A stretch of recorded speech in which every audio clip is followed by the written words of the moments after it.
दूसरा करंथियों 6 बाब और दूसरी आयत में लिखा है, क्योंकि वो फरमाता है कि मैंने कबूलियत के वक्त तेरी सुन ली और नजात के दिन तेरी मदद की। देखो अब कबूलियत का वक्त है, देखो ये नजात का दिन है। बाइबल मुकद्दस फरमाती है कि आज का दिन नजात का दिन है। आज इस फ्राइडे के दिन, जिसे हम गुड फ्राइडे के नाम से जानते हैं, यीशु मसीह ने सलीब पर बनी इंसान की नजात का काम को मुकम्मल कर दिया है।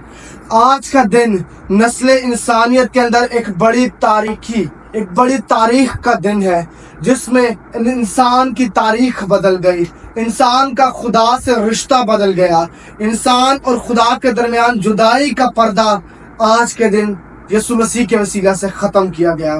बाइबल बयान करती है कि जब यीशु मसीह ने सलीब पर जान दी तो हैकल का पर्दा जो कि इंसान और खुदा के दरमियान जुदाई डाले हुआ था, पाक तरीन मकान का पर्दा, बाइबल कहती है ऊपर से लेकर नीचे तक वो फट कर दो हिस्से हो गया। वो जुदाई का पर्दा जिसने इंसान और खुदा के दरमियान जुदाई डाली थी, खुदावंद यीशु मसीह ने उस पर्दे को जुदा करके आपको खुदा से मिला दिया।